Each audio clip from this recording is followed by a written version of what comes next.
Salut Lise, donc je te propose de te présenter pour ceux qui te connaissent pas encore. Oui, mais donc je m'appelle Lise Jour. Ouais. Et alors je vois t'as le drapeau français là, oui. Sur le. Tu fais des compétitions. Canicross. Tu fais du canicross. Avec t'as quoi comme type de chien? J'ai 4 huskies. Ouais. Donc 4 huskies et je cours uniquement avec mes huskies. Ok. Voilà, et je fais que du canicross en compétition. D'accord.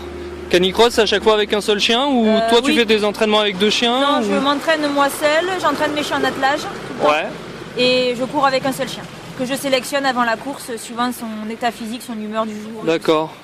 Et donc ouais, pour tous ceux qui veulent faire du canicross, pour toi, quels sont les trois grands conseils qu'il faudrait donner? Quelles sont les clés en fait pour faire du canicross avec son chien? Le premier conseil pour faire du canicross avec son chien, c'est l'amour du chien.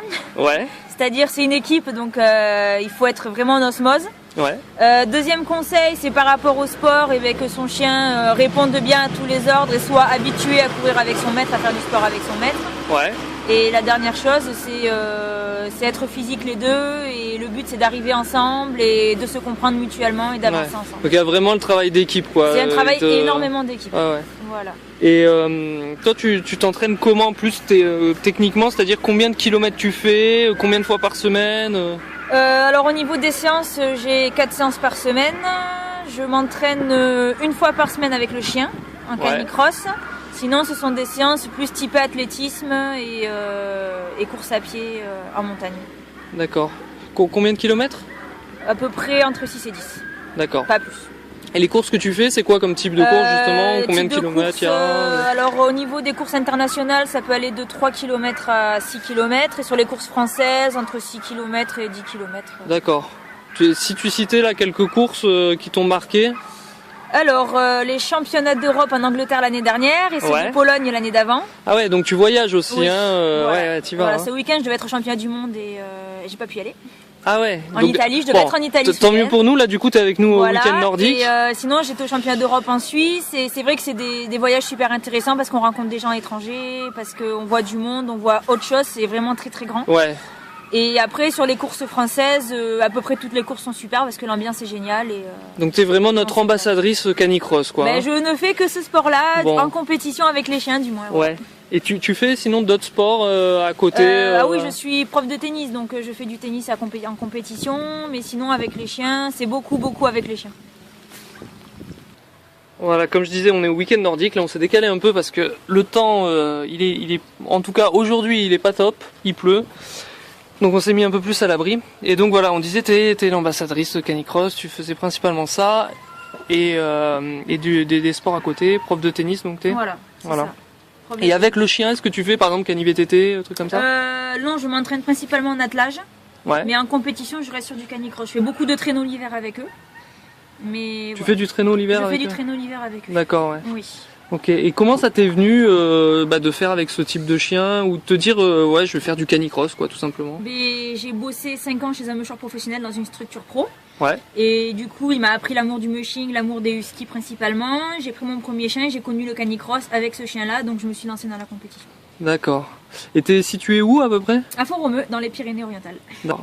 Donc représente les Pyrénées. Voilà, c'est ça. Ok. Bon et voilà. Et ce que je voulais souligner aussi, c'est que je suis très content parce que il y avait notamment donc pour les traîneaux, il y a Isabelle Travadon, il y a Sandrine Muffat, il y a quelques parce que vous n'êtes pas forcément très nombreuses et donc je suis très content à chaque fois de pouvoir interviewer des représentantes féminines on va dire et c'est toujours agréable de vous voir en course. Eh bien merci. Voilà, tes prochains projets là, tes prochaines courses, c'est quoi? Les prochaines courses, c'est le championnat de France à la mode Beuvron en décembre. D'accord. Donc on retient décembre, ok. Voilà, et préparer le championnat d'Europe l'année prochaine et les prochains championnats qui vont arriver. Ok. Tous?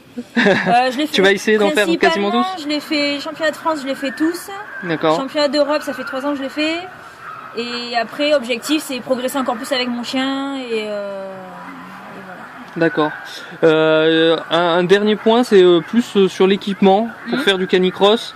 Donc l'amortisseur, la ceinture. Pour le chien, il faut un bon harnais bien adapté à la morphologie du chien, le harnais et la longe. Ouais. Et puis après, équipement de l'humain, chaussures de trail, caleçon pour être le plus à l'aise possible D'accord. Et des habits techniques pour être très à l'aise, quoi. Ok. Est-ce qu'il y a une limite de température pour les huskies quand tu fais du canicross ou pas? Parce que c'est pas tout à fait pareil que... 25 degrés, on fait pas courir en canicross. La course n'a pas lieu. Après, il se peut que des fois il est fait chaud, on les arrête sur des points d'eau, on ralentit, on va à leur rythme et on s'adapte à eux, suivant la chaleur. Après, au niveau froid, j'ai couru des fois sur des courses, on a pris un départ à -15 sur un canicross blanc et ça s'est super bien passé. Le chien se régale. D'accord. Donc après, c'est plus des limites de température quand il fait très chaud que quand il fait très froid. D'accord. Ok. Et pour finir, tu as une page Facebook, il me semble, hein? Oui. Ok. Bon, voilà. Donc comme ça, au moins, si quelqu'un veut chercher, avoir des infos, voilà, faut aller sur Lijourde, cliquer sur j'aime et partager la page et voilà, et on supporte, on soutient. Merci. Allez, à plus.